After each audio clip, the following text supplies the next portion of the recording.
dun po sa compliance po namin, we emphasized on the confidentiality of the information. So kami din po, hindi rin po namin in-expect that it would be released to the public. Hindi mo alam ang nature ng pagdinig dito sa House of Representatives. This is always public. Ikaw naman. Salamat po, Mr. Chair. Mr. Chair, may I direct my questions to the members or representatives of the Commission on Audit? Attorney, sino na dyan? Camora. Okay. Mr. Chair, I would like to ask the representative from COA in regard to Article 9D, Section 2, Paragraph 1 of the 1987 Philippine Constitution, which states that the Commission on Audit shall have the power, authority, and duty to examine, audit, and settle all accounts pertaining to the revenue and receipts of and expenditures or uses of funds and property.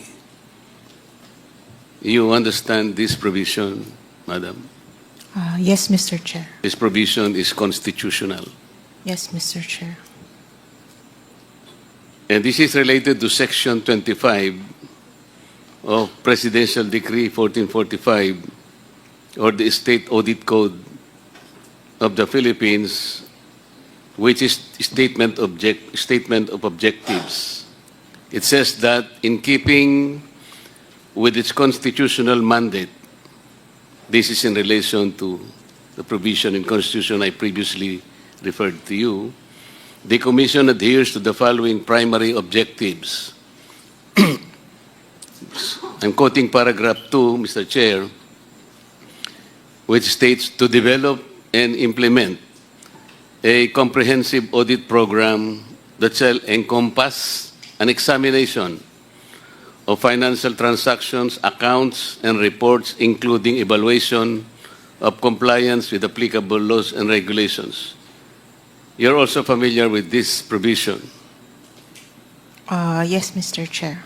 And under Section 26, with title General Jurisdiction, the authority and power of the Commission, meaning COA, shall extend to and comprehend all matters relating to auditing procedures, systems and controls, etc., etc., the examination and inspection of the books, records, and papers relating to those accounts, and the audit and settlement of the accounts of all persons respecting funds or property received or held by them in an accountable capacity, etc., etc.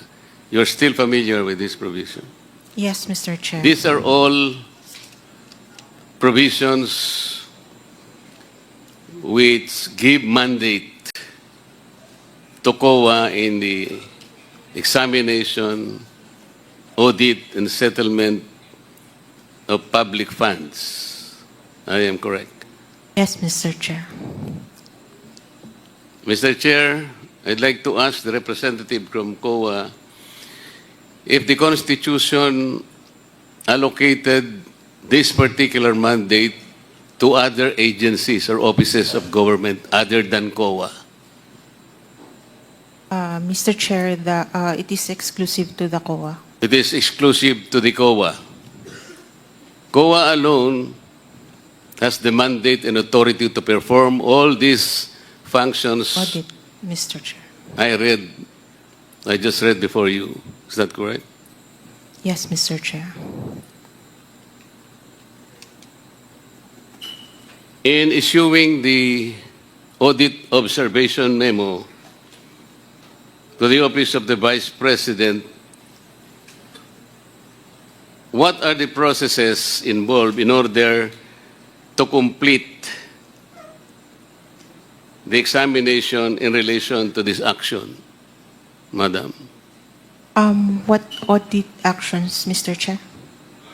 Para makumpleto po ninyo yung audit observation memo na inisyo po ninyo sa opisina ng Vice President, ano po yung nararapat gawin nila para sa ganun matugunan po yung action na ginawa ng COA? As to the AOM, Mr. Chair, kailangan po nila mag-submit ng compliance dun sa observations namin, Mr. Chair. Ilan-ilan pong mga requirements ang dapat gawin para po matugunan nila yung requirements na hinihingi po ng Audit Observation Memo? Kung ano po yung nasa Audit Observation Memorandum, Mr. Chair. Pwede po bang enlighten nyo kami kung ano-ano po yung mga yon para sa kapakanan po naming lahat at lahat po ng nakapakikinig nitong ating pinag-uusapan? Mr. Chair, depende nga po kung ano yung content ng AOM. So if there are 2 observations, edi malamang po, 2 po yung i-comply. If there are 5 po ang i-comply. Kaya nga po, Mr. Chair, I am referring to the Audit Observation Memo that you issued to the Office of the Vice President. What period po? Kasi Ito pong pinag-uusapan natin ngayon. yung pinag-uusapan po natin, meron po from 2022, meron din pong 3 from 2023. No, yun nga po. Hindi po ba pinagsama na po yun at yan po yung subject ng inquiry ng committee ito? At dahil nga po doon, Mr. Chair, ay inadvisean po yata kayo sa magitan ng isang sulat. Kung hindi po ako nagkakamali, sa Ginoong Ortonio ang gumawa na pinirmahan yata ni Atty. Sanchez. Ang sulat pong iyon, sa aking pagkakaintindi mula po sa interpellation kanina pa, ay mukha pong ina-advisean kayo ni Atty. Sanchez na i-ignore po ninyo yung subpoena ng kumiting ito sapagkat yung ignore po yung House probe sapagkat hindi pa po kompleto o conclusive. I have never seen a yung woman audit make a observation broke memo. man Parang ganun rich. po yung But I've aking seen pagkakaintindi. Tama po ba? Yung request po nila, Mr. Chair, yes, Yes, po. ma'am. Yes po. Noon pong sabihin ni Atty. Sanchez na ang inyo pong audit observation memo ay hindi pa conclusive o hindi pa kumpleto sapagkat marami pa kayong ihingin sa kanila na isusumitin nila sa opisina ninyo, tama po yung kanyang isinulat. Hindi po ba? As to yung mga 2023 na AOMs po, kasi at that time, kailangan pa po nilang mag-comply. Yun nga po. Yung sa 2022 po, natapos na po yun, nag-comply na sila, nag-issue na ng NS, nag-comply na din sila. Tapos na po yun. Hindi pa rin po deficient, so nag-issue na po ng ND. Sa mga katwid, nag-issue na po ng ND. Yun pong ND ay yung Notice of Disallowance. Yes, Mr. Chair. Yung Notice of Disallowance po, Madam, is also not conclusive because ito po ay appealable and yes, contestable. Yes, Mr. Chair. Meaning to say, it is not a final judgment. Yes, Mr. Sa mga tweet, yung pong sulat nila sa inyo, ina-advisean po kayo na sana, hindi naman po siguro kawalan ng paggalang sa kumiting ito, kung hindi ang ibig nilang sabihin, sapagkat marami pa po namang kayong kakailanganin sa kanila na isasubmit, iniisip po siguro nila para hindi makomplicate ang pag-uusap, sana ay wag na muna ninyong bigyan. Kasi po humihingi ang House, ang ating pong komite, nung mga dokumento na kakailanganin po dito sa kanilang pagdinig. Tama po ba? Yes, Mr. Chair. Okay. Bakit hindi po ninyo binigyan ng due course yung sulat po ni Atty. Sanchez? Ano pong dahilan? Mr. Chair, nag-issue po ang House, ang committee po, ng subpoena ducis tecum sa COA. And dun po sa rules ng COA, pwede naman po kaming maservan ng subpoena. And ayun po, nag-comply lang po kami based dun sa subpoena po. Mr. Chair, kung halimbawa yung subpoena ng committee ito ay tumutukoy sa mga bagay na hindi pa po ninyo iniimbestigahan, sa aking palagay tama lamang po yun. Ngunit dahil po yung bagay na hiningi po nila ay iniimbestigahan na ninyo,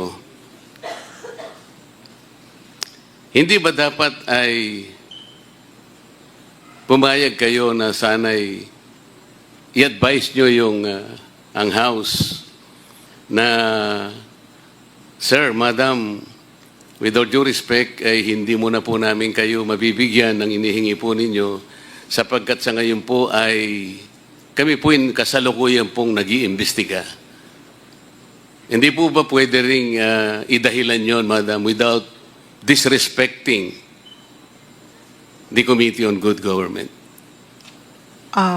Mr. Chair, meron naman pong nire-recognize din naman po namin yung Congress oversight, and yun nga po, we were issued subpoena, so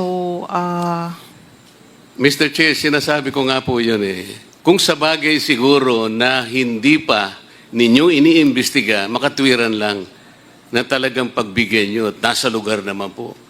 Ngunit sa ganito pong itong pag-uusap na ito, na ang involved pong subject matter, yung 2023, na inyo pong iniimbestiga, hindi po ba nyo naisip na maaari pong makompromiso ang ginagawa ninyo? Halimbawa po, hindi po ba sa mga proseso o procedures na ginagawa po ninyo, ang audit observation memo at saka notice of disallowance ay confidential po in nature? yes po. Kasi po, kaya ginagawa niyong confidential sapagkat gusto niyong maproteksyonan ang mga karapatan ng mga partido sapagkat wala pang ang conclusiveness eh. Iniimbestiga pa nga lang eh. Tama po.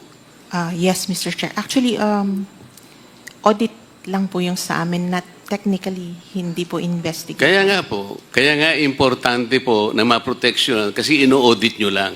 At alam po ninyo, yung pag-audit ay maaari pong i-contest mula sa level ng regional director, kung nasaan man nagumpisa.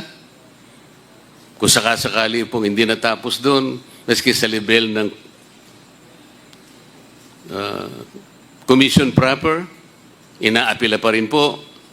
At kung sakasakali po hindi napagbigyan doon, umaabot din po yun hanggang sa kataas-tasang hukuman, hindi po ba?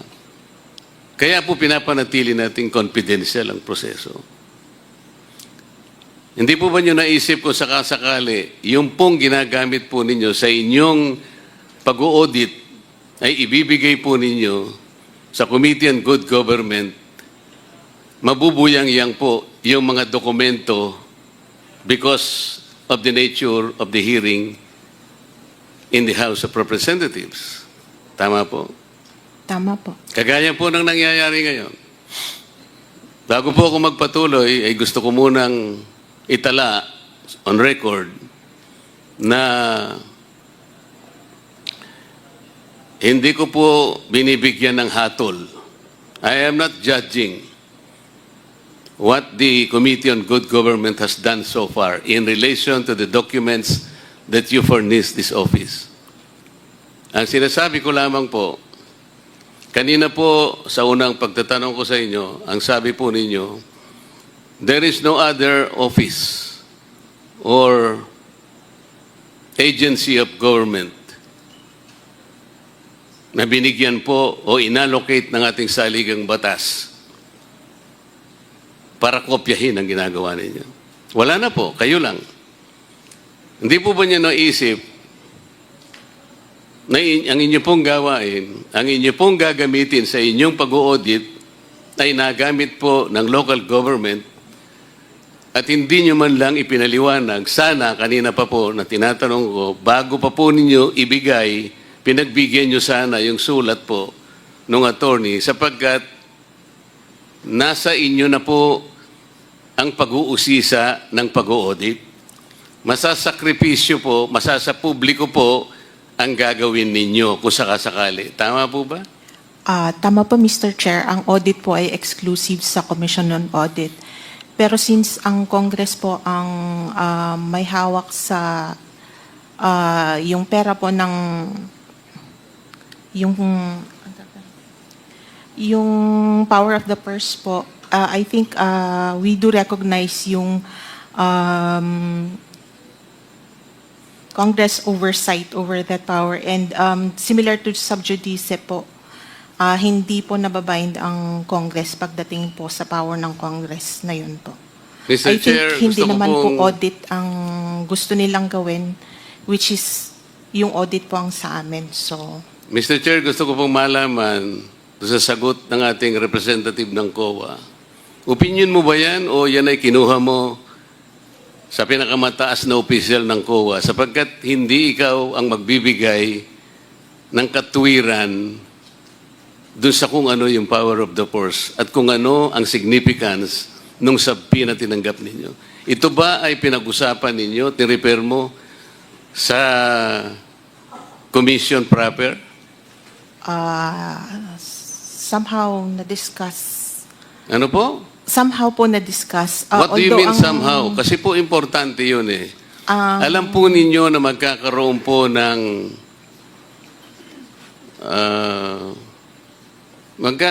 ng tension between your mandate and the objective of the Good Government Committee. Iba po yung trajectory nila, iba po yung sa inyo, audit. But you will be using, the committee will be using the same documents. The committee will be using those yardstick that you must be using in your own audit. Sa makatwid po, masasakripisyo po. Halimbawa po, Mr. Chair, noong umpisahan po ng Good Government Committee, yung pag-uusisa po nitong bagay na pinag-uusapan natin. Necessarily, ang gawain po ninyo na interrupt, tama? Yes po. Huminto kayo. Hinihintay ba ninyo kung anong magiging outcome po ng pag-uusisa at pag-iimbestiga ng good government? Paano pong hinihintay po, Mr. Chair? Na-interrupt kayo eh. Sa mga tweet, ang gawain po ninyo ay nabalam. Nabinbin kayo.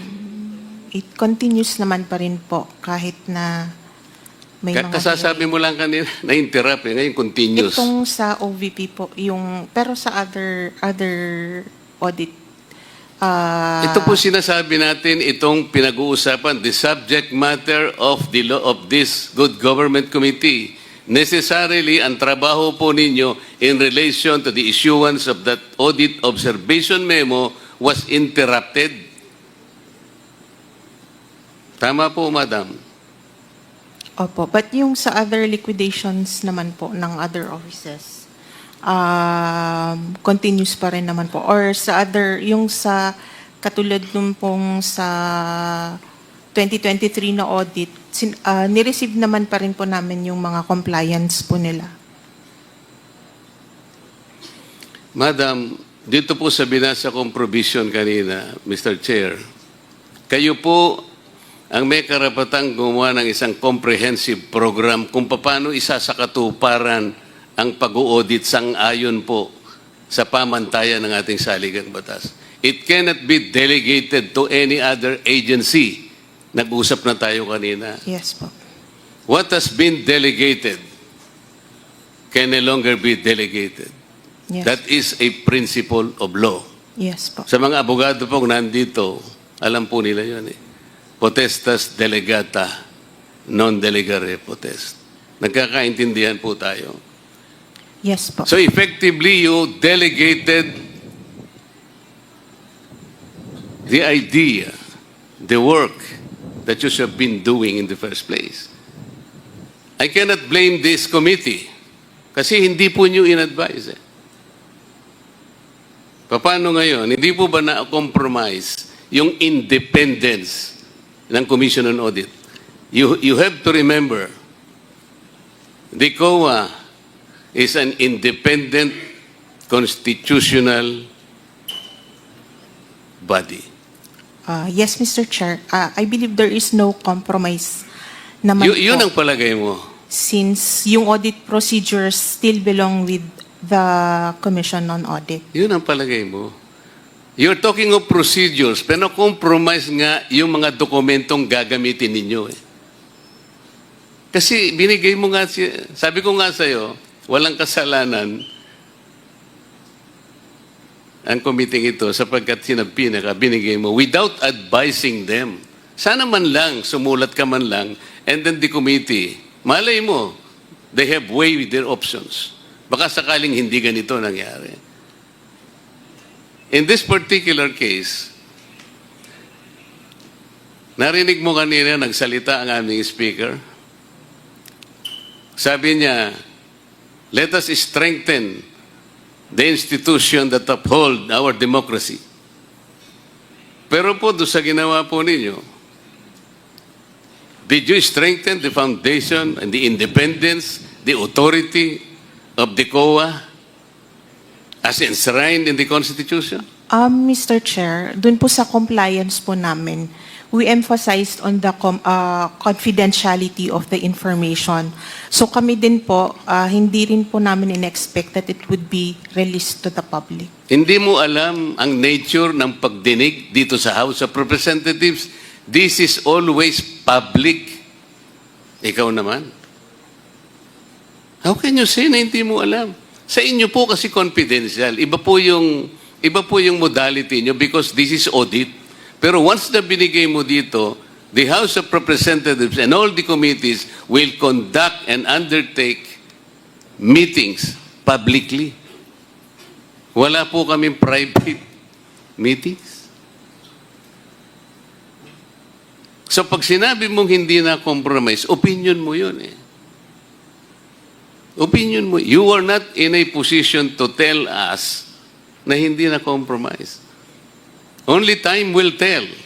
Siguro po dapat pinaalam po ninyo. The fact that you did not even inform the commission proper that there is a subpoena sent by the House, dapat sana ganun eh. Mr. Chair, yung ICFAO po kasi directly reports to the chairperson. So the go signal was from the chairperson. And so ang You are napag-usapan saying po that the commission is- proper, who gives the go signal? The chairman of the COA? Sa being the head of the ICFAO po, siya yung head po ng ICFAO. No, I am asking the head of the institution The itself. head of the institution po, the head of COA po is the CP, but the head of ICFAO, the office, is the chairperson po. So alam po ng COA head ito? Yes, Mr. Chair. Alam niya, sigurado ka? Yes, Mr. Chair. The commissioners, alam nila? Yes, Mr. Chair. Okay.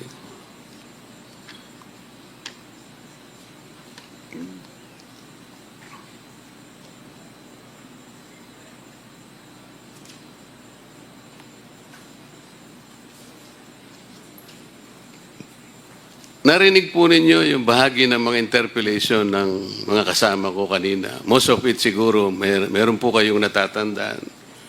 Most particularly, the interpellation of Congresswoman Luistro. Noon pong tinatanong niya yung certain La Chica was guilty of usurpation Acosta. of authority. La Chica ba yun? Acosta po. Acosta, sorry. Sinabi niya, according to her, Acosta is even guilty of usurpation of authority of official functions. Narinig po ninyo yun? Yes Kasi po, maring nakuha niya yung gawain na yun, allegedly, na hindi naman pala dapat na sa kanya yun.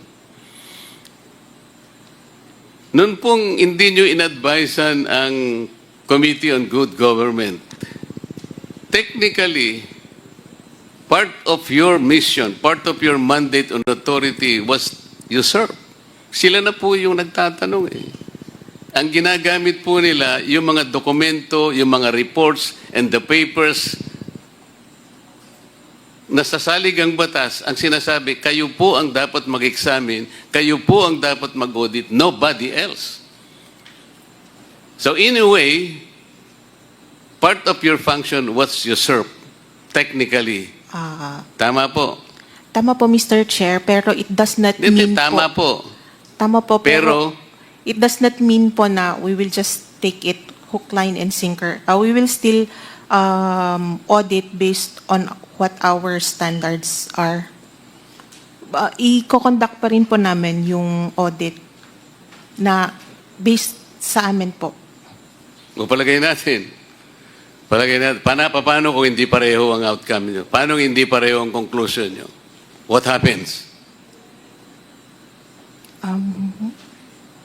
I think we will stand by yung audit po ng COA. O ibig mo sabihin, yung outcome ng aking mga colleagues ay mali.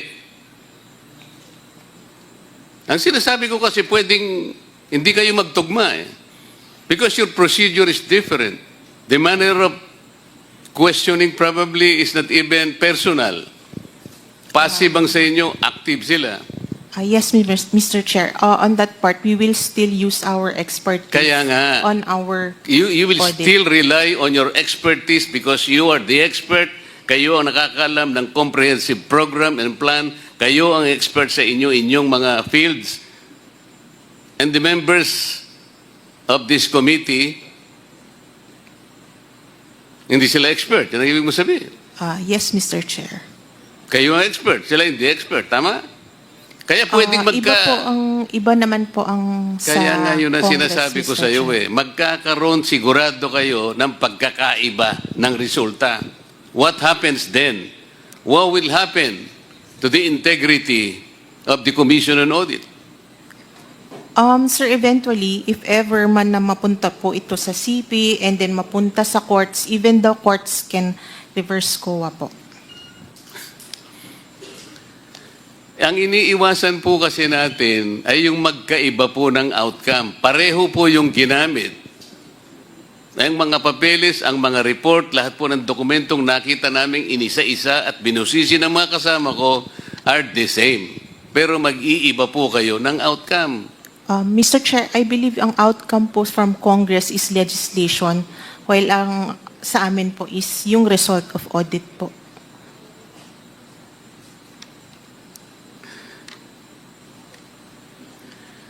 Do you believe that you have abdicated your authority by giving to this committee the very basis of your audit because they were made public? No, Mr. Chair. Why do you think that your answer is correct? Uh, How about if you are wrong? We are still the auditors. You are still the auditor. Pero pinamigay po ninyo part of your function. That is the point. I believe that the function of the Congress Do not here say, I believe. is as We are oversight. after facts here. We are not after what you believe and we are not after your opinion. Ang pinag-uusapan natin are factual issues. Okay? Sabi mo kanina, sumagot ka kanina, no other offices, no other agencies ang nakakagawa ng function. It's only exclusive to COA. The audit function, Mr. Chair. We just simply recognize the authority of the Congress. In simply recognizing the authority of Congress, you have wittingly or unwittingly surrendered part of your mandate because you expose the confidentiality of those documents which should have been preserved per your own rules and regulations. Am I correct? No, Mr. Chair, we have not surrendered our mandate. How do you know that you have not surrendered? How do you know? Are you in a position to even assess the impact of your action? It is still the COA that is performing the audit. The Congress is doing a different thing. They're not auditing the funds. What are they doing? In legislating. What? Legislating po. I believe we are all here because You've this been hearing sitting is here for in several aid- hours. Did is in aid for you know the kind of legislation. legislation that are supposed to be coming up? Meron ba silang sinabi sa'yo na meron na kaming legislation in mind? Meron bang lumitaw? Kanina pa tayo rito. Ako, alas 10 ng umaga, nandito ako. Did you have an idea as to what legislation are coming up? For example, For example, meron bang legislation na baka sakaling nagle-legislate sila, later natuturuan kayo kung paano ang pag-audit? no po. For example, yung SAGAA sa budget on confidential funds. That will become subject of future legislation. Why are you the one articulating that? You are not a member of Congress. Yan ang That sinasabi is ko why- kanina pa eh. That is why Kanina nga ko po, pa sinasabi, what you were saying, opinion mo eh. that is I why am po trying to I- emphasize to you kung ano yung impact. That is Nung why we pagkakabi- recognize po yung wisdom po ng Congress. Pwede bang patapusin mo ako? Kasi baka mapagalitan ka ng chair. Ang pinag-uusapan natin dito, seryosong bagay. Uulitin ko sa'yo, the mandate to audit, the mandate to examine, the authority belongs only to COA. While the terminology is different, pero the basis of your audit and the basis of the investigation of this committee are one and the same. Yun ang sinasabi ko sa'yo. Did you not compromise the integrity and the independence of COA by doing so? Do not make your own opinion. I will probably accept an answer na siguro balikan mo yung commission kung tama yung ginawa ninyo. Iwanan muna kita sandali kasi gusto ko mag-isip ka rin. Mr. Chair, may I direct my attention to the land bank people? Madam, kanina po sinabi nyo sa mga kliyente somehow you